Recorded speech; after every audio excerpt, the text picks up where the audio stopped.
Punctuality is not about being on time, but it is about committing your own commitments. And for civil services, you need all of it: time, punctuality, and commitment. So if you dream about civil services, you have come to the right place. So hello and welcome. This is Himanshi Kaushik, your host of the day, and I would want to welcome you all in today's webinar on Dreaming of Civil Services, Role of Humanities.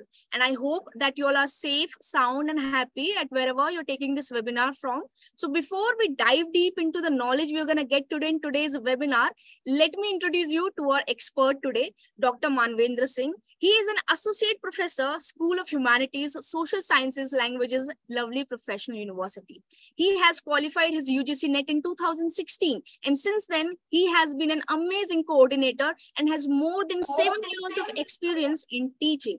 He has been providing his assistance in various schools and provided his guidance to various masters and PhD students. He has published various books and has many research papers published under his name. He himself has been a university topper and has been a part of various national and international conferences. So, sir, it's a pleasure to be here, to be able to hear you in the webinar. And so with this, I welcome you in the webinar.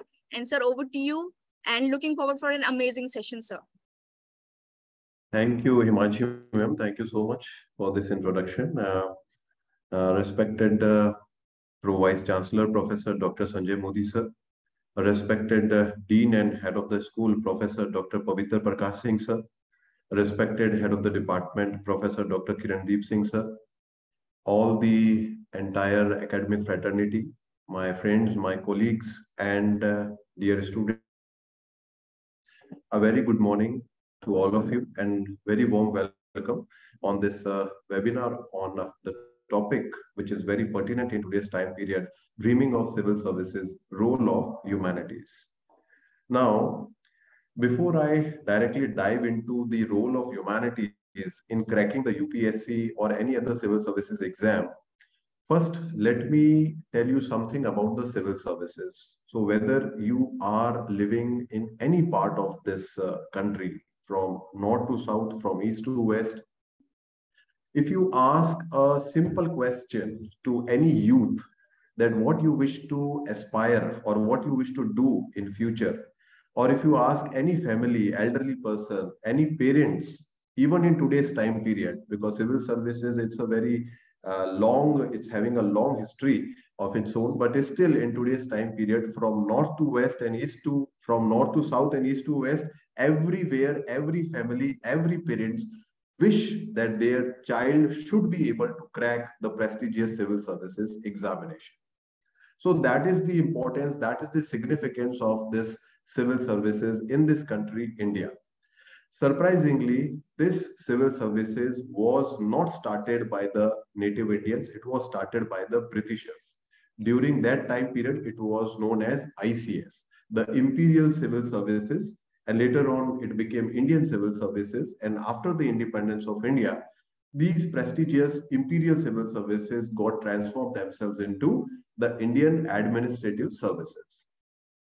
So with this, let me introduce everything that you should know. I have divided this presentation, this webinar, in 3 main parts. In first part, I will be briefing you about the background of the civil services. In second part, I will be talking about the role of humanities and social sciences with special reference to cracking UPSC or SPSC or any other kind of competitive exams. And in third part, I will be talking briefly about some of the strategies that you can adopt for your betterment or for your chances to enhance your civil services selection. So what are the civil services? Broadly, if I talk about this country, India, we are having 3 different kind of civil services. Number 1 is called the central government civil services, which are directly controlled by, owned by, which are directly under the regulation of the central government, the federal government, or the union government. Second civil services is called the state civil services, which are controlled by, which are managed by, which are regulated by the state government. And third, which is the All India services, it is an addition to both the central and the state civil services. So I will tell you that after independence of India, means after 1947, this all India services that we are having right now is currently having three important civil services under its broad umbrella. All India service. Number one, it is Indian Administrative Service, which is popularly known as the IAS. Second is the Indian Police Service, which is known as the IPS. And third is the Indian Forest Service, IFS, not the Indian Foreign Service. Many students think that Indian Foreign Service is a part of All India Service. Well, actually, it's not. Indian Foreign Service is a part of central services which are further bifurcated and broadly categorized in Group A, Group B, Group C, and Group D. So Indian Foreign Services, IFS, is a part of Central Services Group A. And Indian Forest Services is a part of All India Services. So overall, we are having three All India services: IAS, Indian Administrative Services; IPS, Indian Police Service; and third is Indian Forest Service, IFS.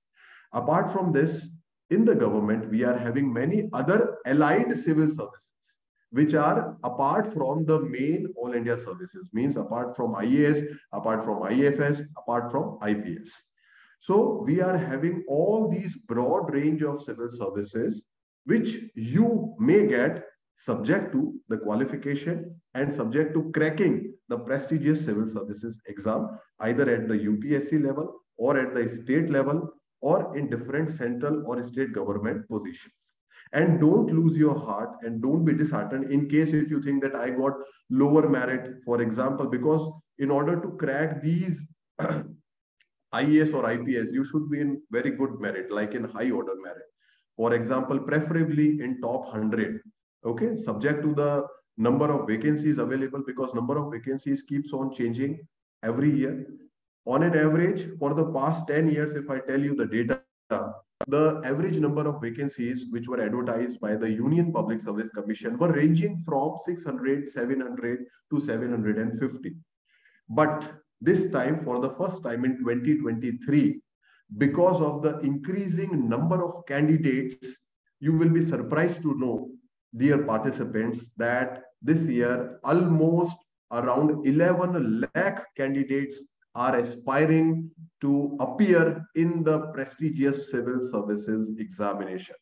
Now, that's a lot of figure compared to the population of this country. But let me tell you that out of this 11 lakh candidates who are going to fill the form, only less than 4% of the candidates are going to crack the preliminary round of this prestigious civil services exam. That shows the rigorousness, that shows the seriousness of the candidate as well as the pattern of the exam, which is also very dynamic. And it doesn't matter, like many students think, if I take coaching from any XYZ institute, I will be able to crack the civil services exam more as compared to if I don't take coaching or if I take coaching from any other institute. Well, it is not about the coaching institutes. It is not about the following the trend which other people are following. It is about you, your self-discipline, your self-integrity, and your self-study, which will pave the way for your success. Now, in this entire journey of civil services, the most important organization that continues to remain the pivot is the UPSC. In other words, the Union Public Service Commission. So Union Public Service Commission is an autonomous body which is established by the constitution itself. So which means that it's a constitutional body, it's an autonomous body, means it is not working under the control of any governmental or any other body or organization. It takes its own independent decisions with regards to the recruitment of the prospective civil service, of the prospective candidates from different backgrounds to different prestigious civil services. UPSC means Union Public Service Commission. And if I talk about the Constitution of India, they are covered under the Article 315 to Article 323 of the Indian Constitution, which gives a detailed composition and the organizational structure and the functioning of the UPSC. Let's move on.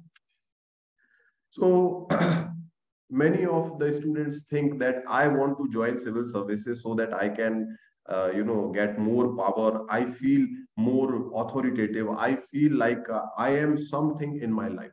Now, let me tell you, students, if with this is the only thing that you are aspiring to crack the civil services, well, then in personality test, which is the third stage of the civil services, first stage is the preliminary exam. If you are fortunate enough to crack that preliminary exam, you will be moving on to appear in mains exam.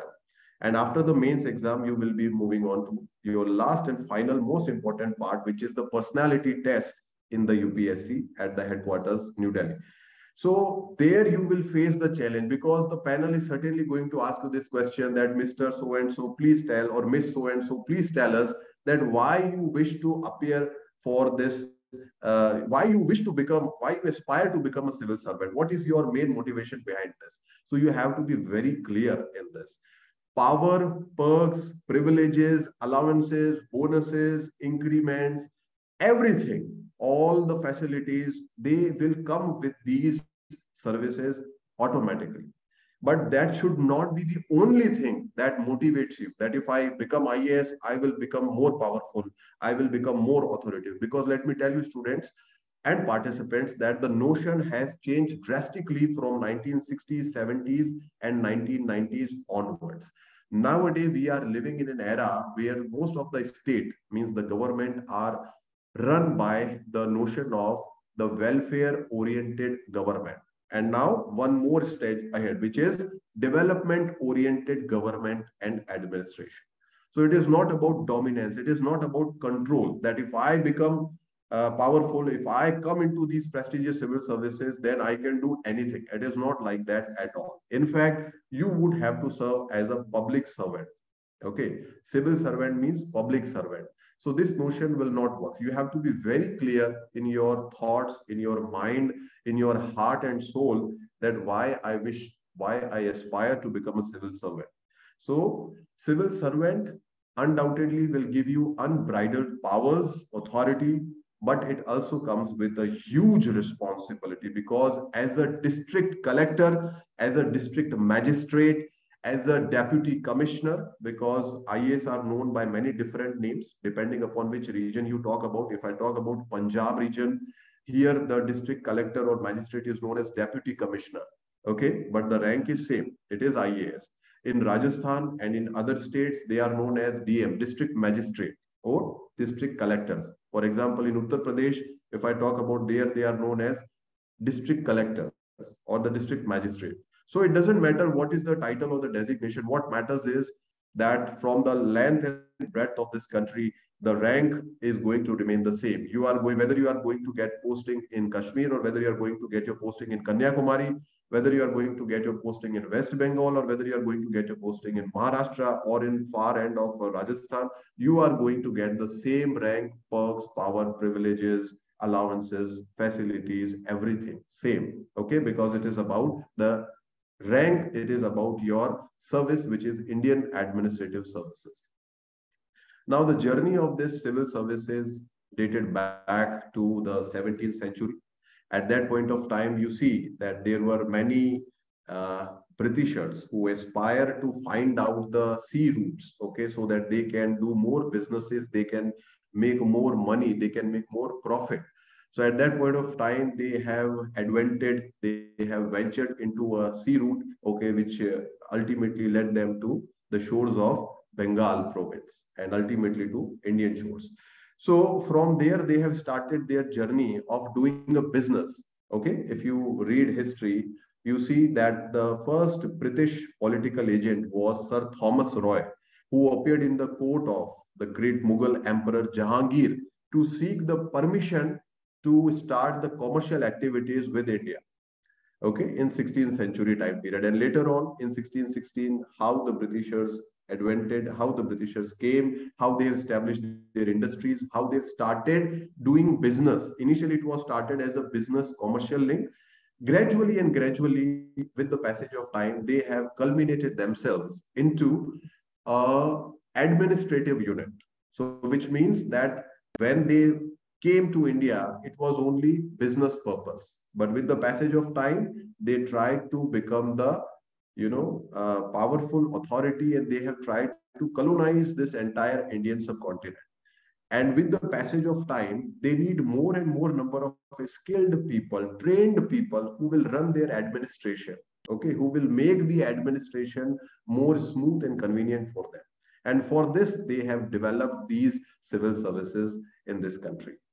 So the credit goes back to two important personalities. One was Lord Warren Hastings, 1772, and another one was Lord Cornwallis, 1780s onwards, who have transformed, who is known as the father of the civil services in this country. Okay, so initially these civil services were divided into mainly two parts. One was the superior civil services and second one was the inferior civil services. So superior civil services, they want to keep their own people who are white people, who are British people, who are Europeans, who are native Britishers. They don't want to give these prestigious positions to anybody else, okay, especially to the Indians. So they have named the second services as inferior civil services. So the name itself was sounding very much derogatory. And people of India, after a long protest, were able to convince them that you have to change these names to other kind of, so they have changed it to other kind of names. One was covenanted civil services and uncovenanted civil services. So it's a long journey from how uncovenanted and covenanted civil services, superior civil services, inferior civil services. Then after that, finally, what we are having was class 1, class 2, class 3, class 4. Even after independence of India, we were having this system. I am in class 1, I am in class 2, or you are in class 3 and class 4, and so on. So on the basis of the recommendations of many committees, especially the first pay committee and the second pay committee, they have changed the nomenclatures from these class 1, 2, 3, 4 to finally Group A, Group B, Group C, and Group D civil services. Okay.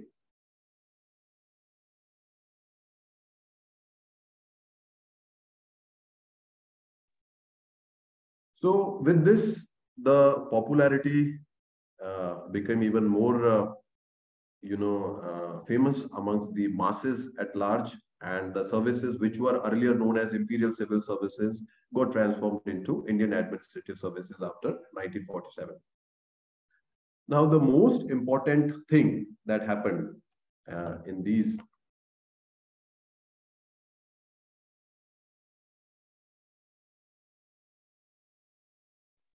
that these civil services are not including any kind of legislative branches of the government, like the parliament or the lawmaking bodies, any judicial branches, or any military or defense services. Okay, they are exclusive to all these legislative, judicial, and military branches, okay, of the government and administration.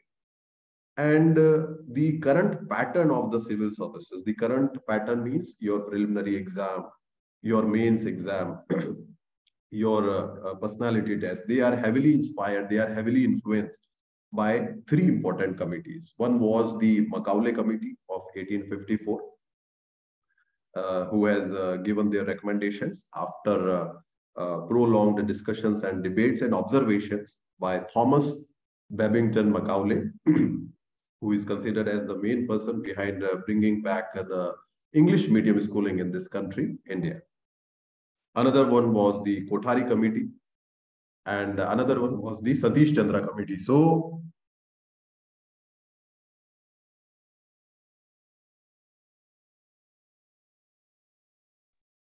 these three committees played a very important role. Macaulay Committee, 1854. Later on, the Kothari Committee, 70s, 1970s time period, and later on the Satish Chandra Committees, 1980s onwards. So previously, this exam was held in London, in England, and later on, from 1922 onwards, this exam, at that time it was known as the Imperial Civil Service exam, ICS exam, it was started in India as well. So anybody who who aspire to become a civil servant can sit in India and can attempt the exam. But at that time, let me tell you that Britishers were not liking the native Indians should appear in these prestigious examinations. So they were stopping them. Okay, they were not allowing them. And at that point of time, there was a person when it was not even started in India, he went to London, he went to England, he gave the exam, he wrote the exam, he cracked the exam, he topped the exam, and he returned back to India and he became the civil servant. And the first Indian who was able to achieve this remarkable feat was none other than the elder brother of the Nobel laureate Rabindranath Tagore, Mr. Satyendra Nath Tagore. So Mr. Satyendra Nath Tagore is credited for becoming the first civil servant who went abroad, who went to England, who gave this exam and who cracked it successfully, who returned back to this country, India, and who became a civil servant. And the main agency, which is the UPSC, which is currently the central government authorized recruitment agency for the civil servants. At that point of time, it was the Public Service Commission of India. Okay, it was established on 1st of October 1926 under the chairmanship of Sir Ross Barker. And later on, All India Services, they have started designating the central superior services, which I spoke about, the covenanted, uncovenanted, superior and civil version.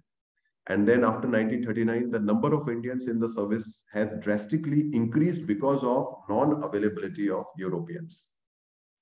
So initially, they were taking it like heaven-born services. These civil services are also known as the heaven-born services because of the perks, privileges, power, authority, the people, the civil servants enjoy in these prestigious civil services. And after independence, means after 1947, the ICS became the Indian Administrative Services.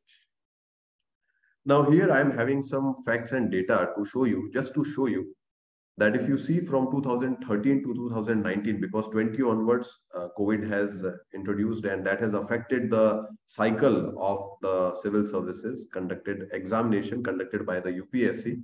Normally, UPSC conduct this examination on time, means you will get the notification in Feb or March, and the exam will be held in the month of June, May, June, July.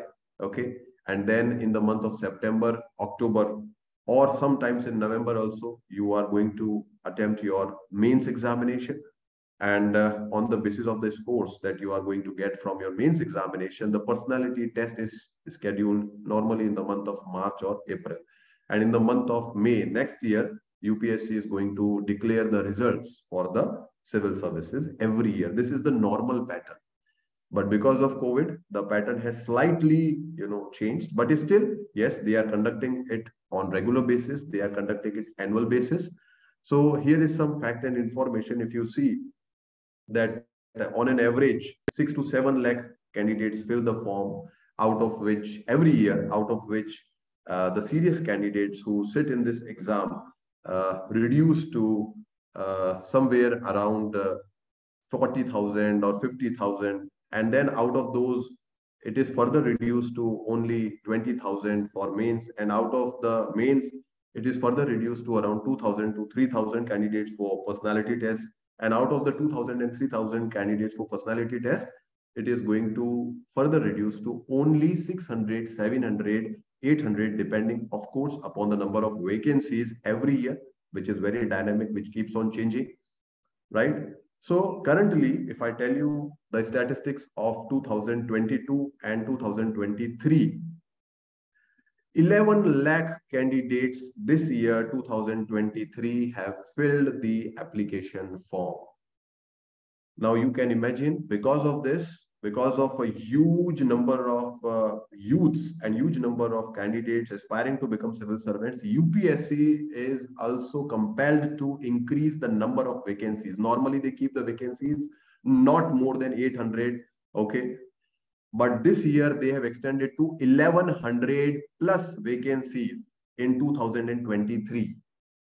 And if I tell you about the number of people who are actually able to crack the preliminary round is less than 4%. Sometimes it is 2.3%. Sometimes it is 3.7%. Last year, it was only 3.8%. Last to last year, it was 3.2%. So it means that the competition is gruesome. The competition is very, serious. So if you are not serious candidate for the civil service, if you think that let me just go and just give the civil service exam and I will just be able to crack the preliminary round. It is not like the case. Okay, you need minimum 1 year of serious dedicated preparation for appearing in preliminary round. Forget about the mains. I'm not talking about mains. I'm talking about the preliminary round.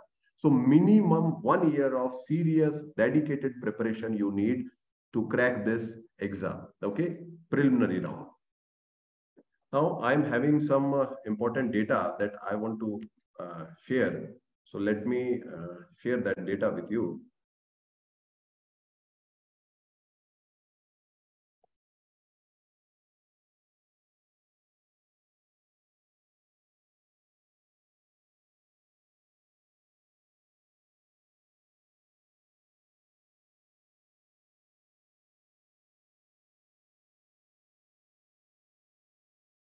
So here in this data, now I will be talking about the UPSC toppers for the past 7 years who are able to, crack the UPSC by opting for humanities or social sciences as their main optional subjects.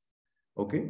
So now you are having two things. One is humanities and social sciences, and another thing is the engineering discipline, the medical sciences, or any other discipline apart from humanities. A comparison I want to show you. Please have a look. Now you all know the photographs of these uh, people who are the toppers, okay, right from the left hand side to the right hand side. These are the people. Here I will discuss about the optional subjects opted by these people ranging from 2013 to 2019. So on the left hand side, All India rank 1. Okay, I will show you the photograph. This person is Gaurav Agarwal, who has opted for economics as an optional. Okay, and is still able to crack All India rank 1. Next year, I will talk about Ira Singhal. She is a physically challenged person, but still she has opted for geography as an optional subject, and she was able to crack the UPSC Civil Services exam, and she has also scored All India rank 1. Then on the right hand side, you all know Tina Dabi. Tina Dabi, the UPSC topper, 2015 batch, and she has opted for political science and international relations as her optional subject in the UPSC. Then on the right hand side, you see another photograph of another topper 2016, which is Nandini KR.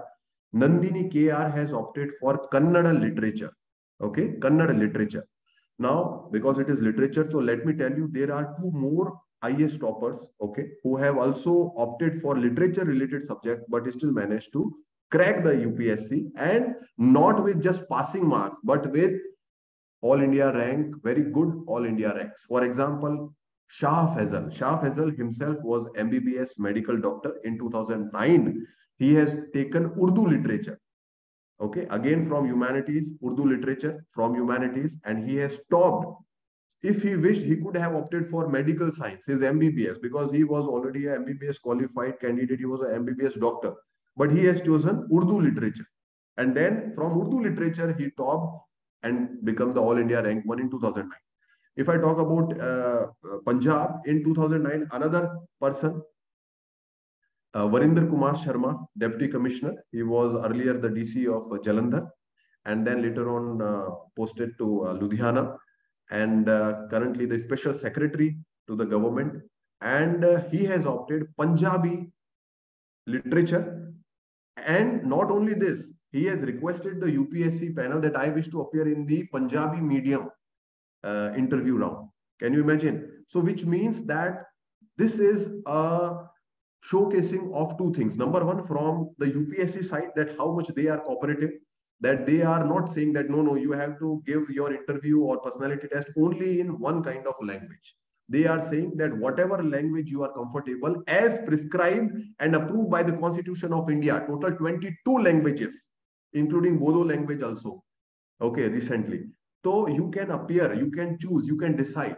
And from the candidate side, candidate is also free to determine what medium, what language I want to choose for appearing in my civil services exam. So this is called democratic setup of conducting the exam. Normally, in other agencies or in other countries, this kind of freedom is very limited or restricted, depending, of course, upon the government. Then, if you go down and if you see UPSC topper 17, 18, and 19. 17 topper Anudeep Durishetty has opted anthropology, again humanities. Then in 2018, Kanishk Kataria opted mathematics. And in 2019, Pradeep Singh, All India rank 1, okay, has opted public administration. And from public administration, he has topped All India rank 1. He has cracked the prestigious UPSC Civil Services exam.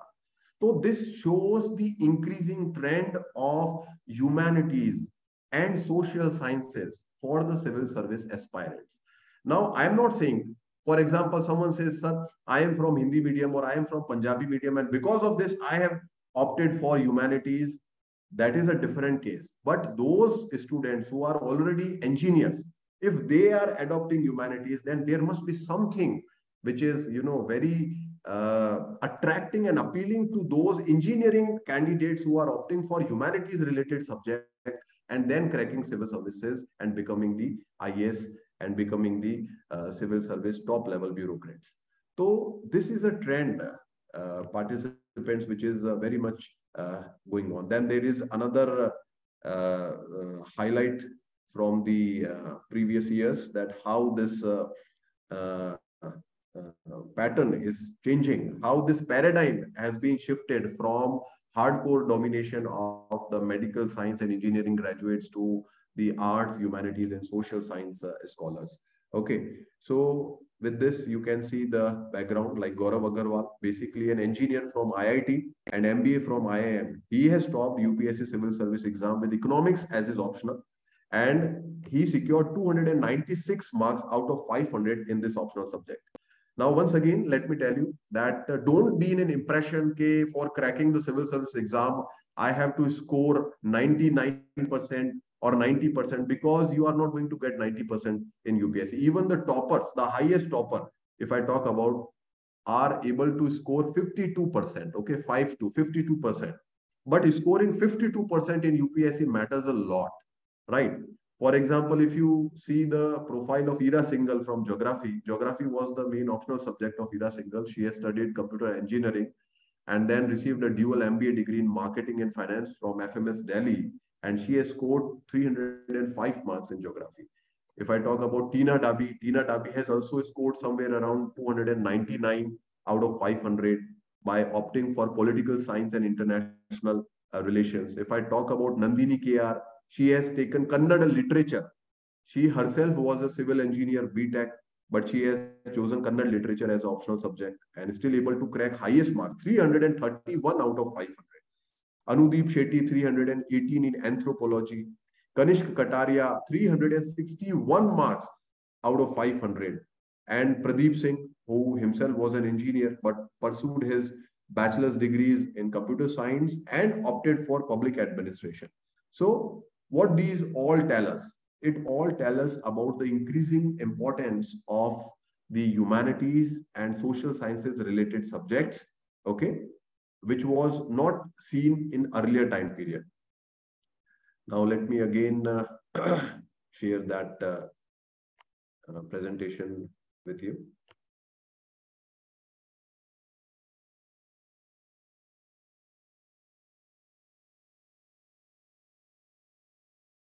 Okay. So now, so you said, okay, fine, we wish to go ahead with the UPSC preparation. How, we can help in this, that in this university, we are having a very specialized BA Civil Service Pathway program. Okay, so those of you who are very clear that I want to become a civil servant, my goal is very clear. I have to give a UPSC or even State Public Service Commission exam, but I need to get into civil services. So in this university, we are having a specialized program called BA with Civil Service Pathway. So basically what you are going to get is that apart from your BA degree, normal degree, regular degree program of your Bachelor of Arts, you are simultaneously preparing for civil services. Every semester, we have designed the curriculum, we have designed the syllabus in such a manner which will help you in preparation of your civil services, whether UPSC or whether State Public Service Commission, well in time, well in advance. Normally what happens is you complete the graduation, then you go to Delhi, Chandigarh, or any other important institute in this country. You try to take the coaching there, spend 1 year or 2 year, okay, and then you realize that matlab, it is, consuming a lot of time.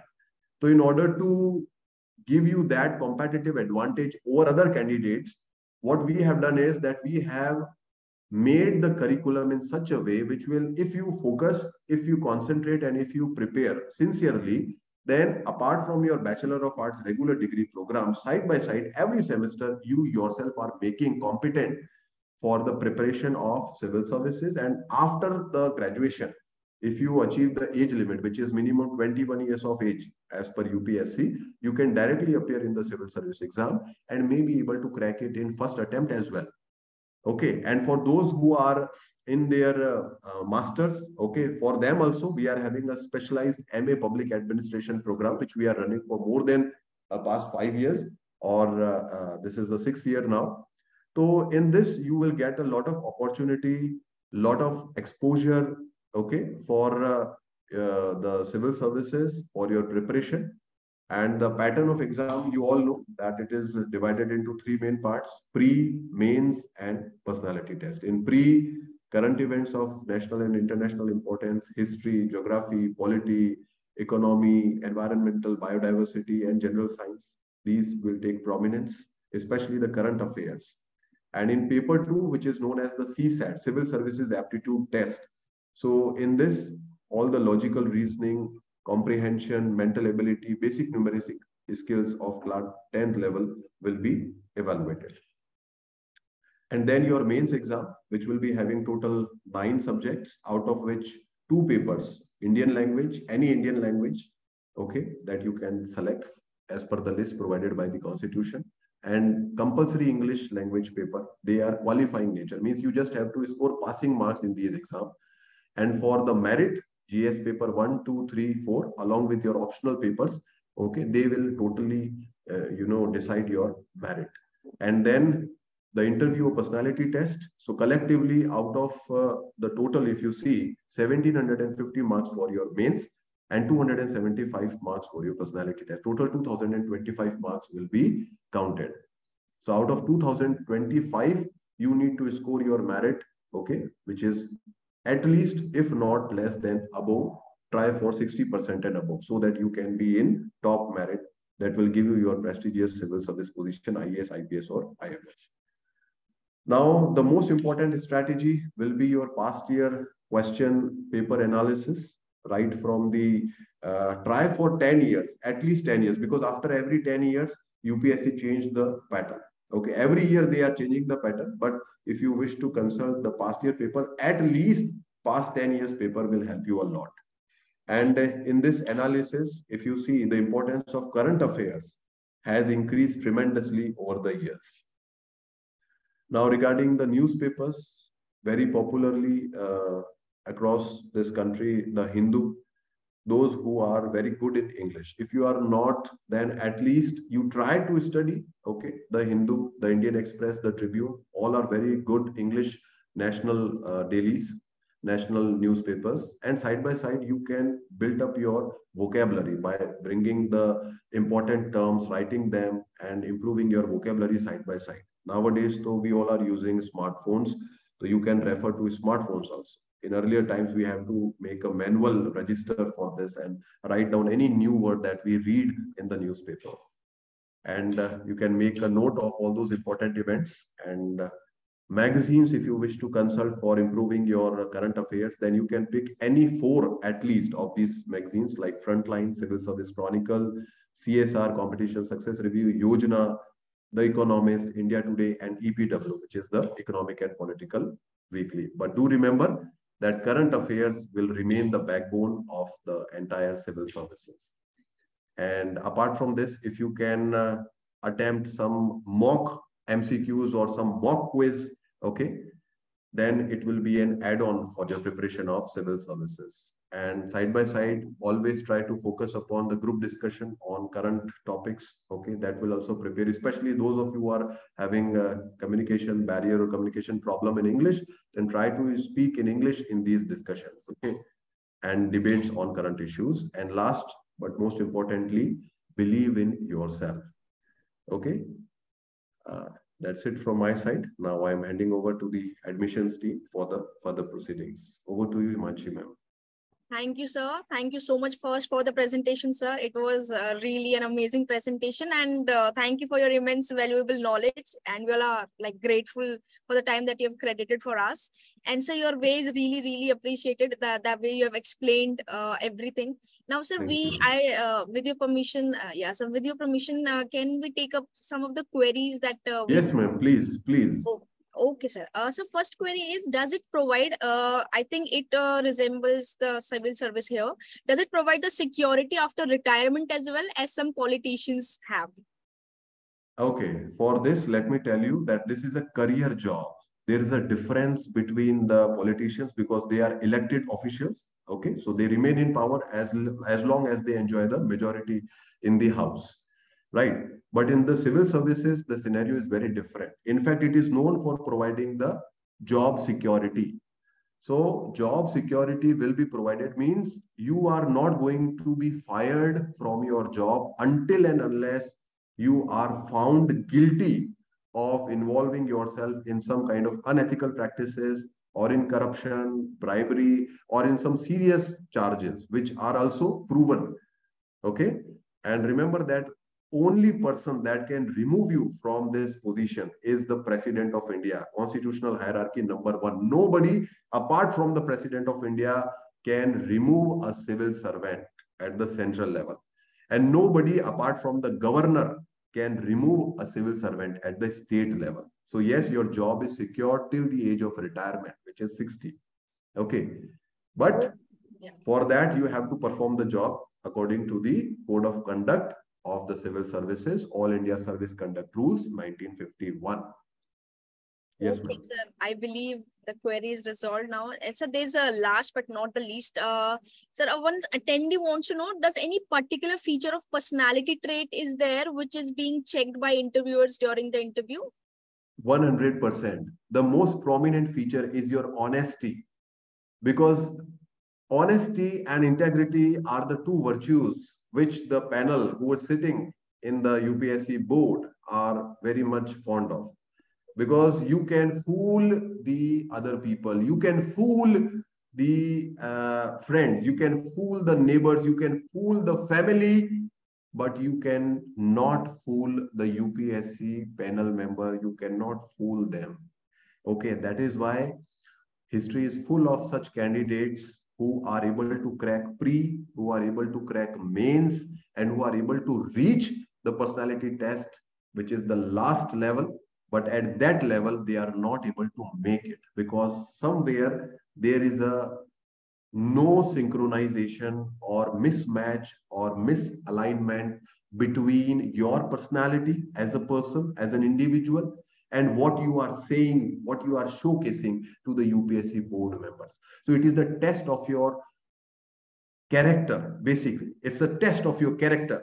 It's the transparent and accountable way of determining that whether the person whom we are going to give the charge, imagine you are going to become a district collector, means the lives of more than 10 lakh civilians are directly administered by you.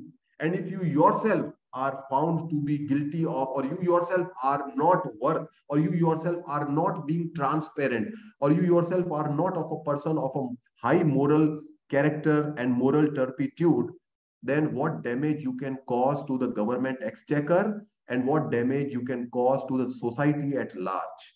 So that's a check and balance mechanism at that third stage. So that only those persons who are high in character, that's why you must be reading the news that auto wale, rickshaw wale ka beta bana IAS, Kia top. What is all this? This is all showcasing that they don't see your background, they don't see your race, they don't see your caste, religion. Any person who is having high moral character, high turpitude, sincerity, dedication, commitment, and determination to give something to the society, okay, can become and can crack the civil services interview personality test.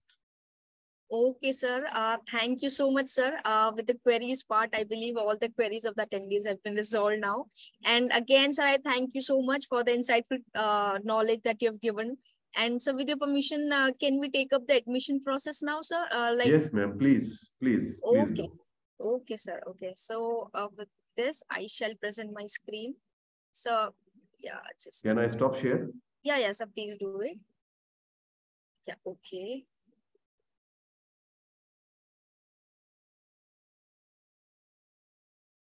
Yeah, so attendees, now I've been seeing all the queries regarding your admission site.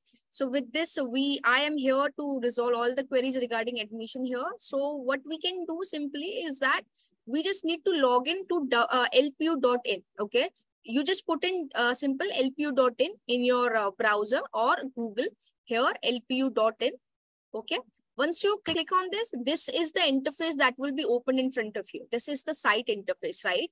And you not need to go anywhere, but I'll tell you what all the things are on the site. You can find each and everything on the site as well, right? All the highlights, what all are the rankings, and what is currently going on in the university and outside of the university related to the university, of course. So where we need to go is we need to go to admissions here. We just need to simply lpu.in. Okay, we put in lpu.in. And after that, we just click on this admissions. Once we click on the admissions, just a moment. Yeah, this is something that will be visible to you.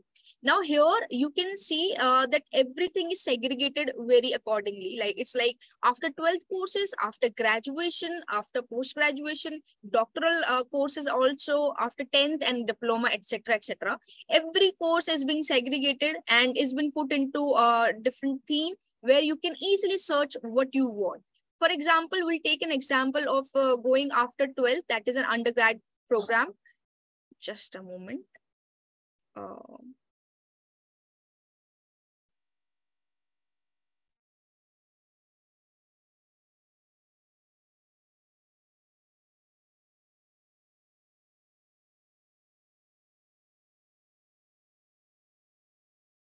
Okay. Now where we were, yeah, we were searching for after 12th. Okay, that is an undergrad program. So what we need to do is we just need to go to undergraduate and regular programs. Once we click on the regular programs, all the disciplines, what all disciplines LPU provide would be visible to you on your site.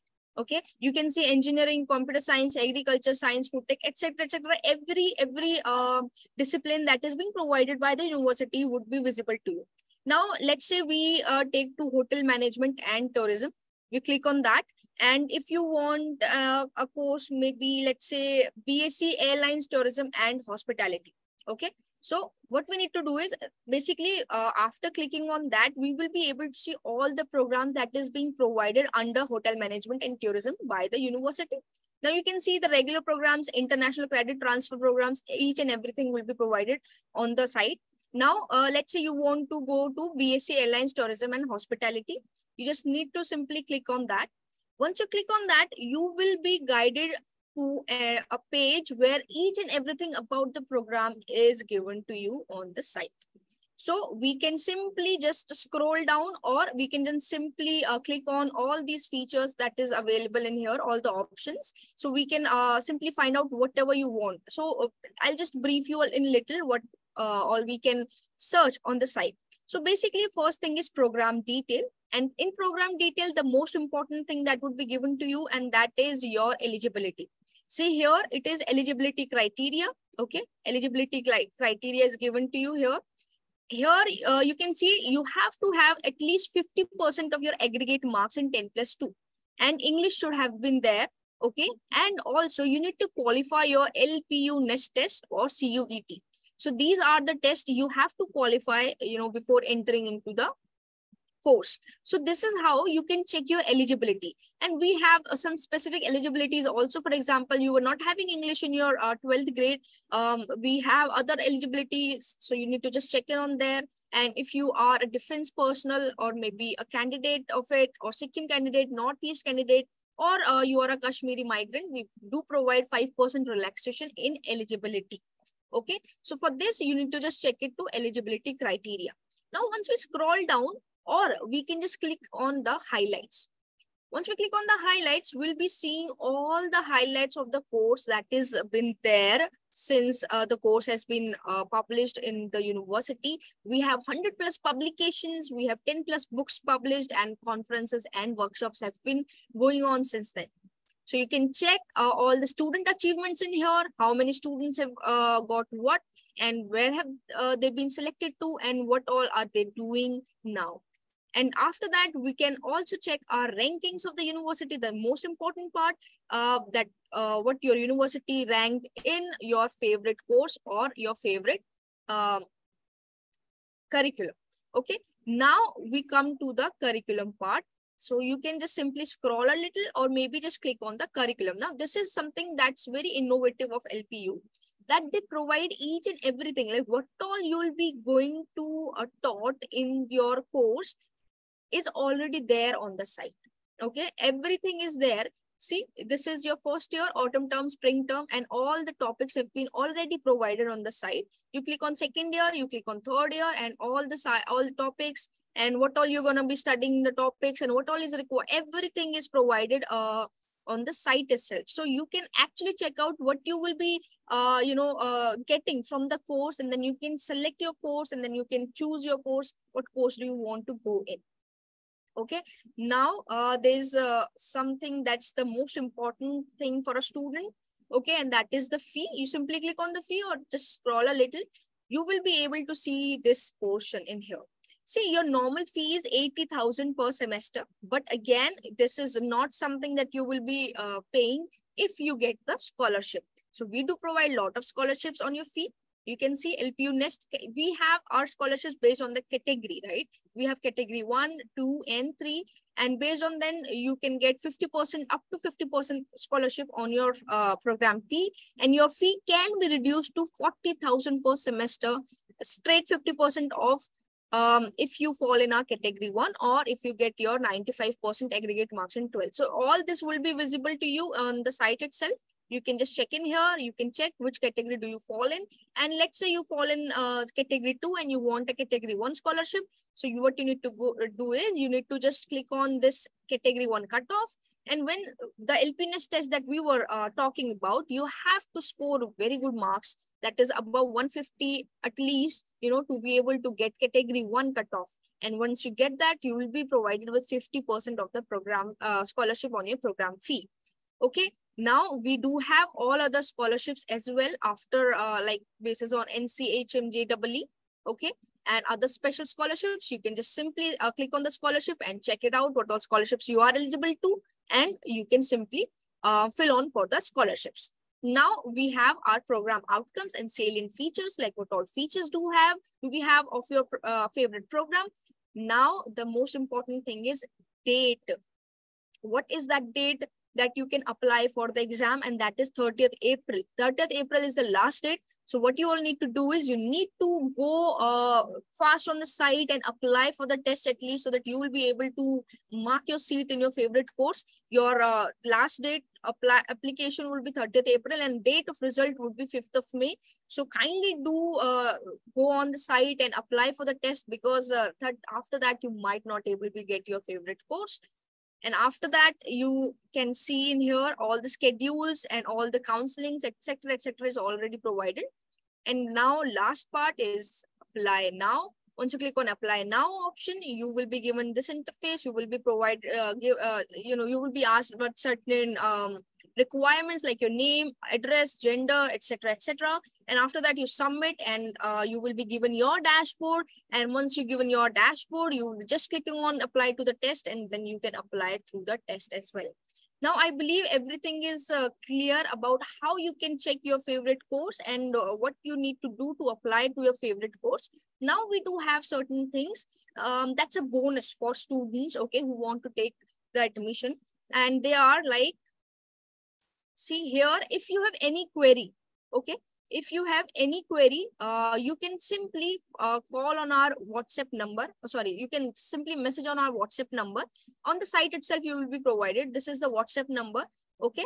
So, and this is a call. If you have a certain query, you can simply call us and we'll be there. All the counselors will be there to provide you their assistance.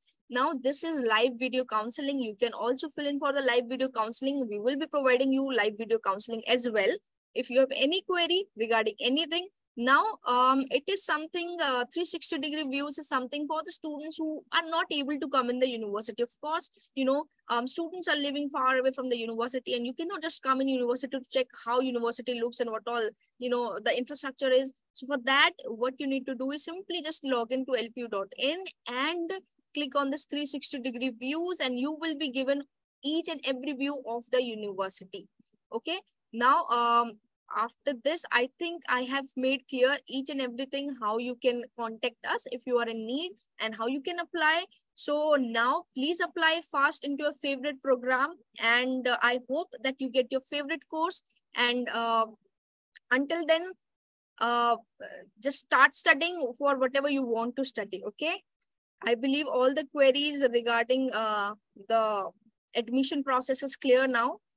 Now, I am just waiting for any question. Are there any questions that we have? Okay, since we're not having any question, with this, I shall take permission from the attendees and sir also to wrap the session up. So I believe there are no questions in here. So thank you so much to all the attendees and to all the participants to come here and to attend our webinar and to get all the information that you needed. And I hope that you have thoroughly enjoyed the session like I have enjoyed it. And until next time, stay safe and stay healthy, and meet you soon in the next webinar. And thank you so much for joining again. Thank you so much.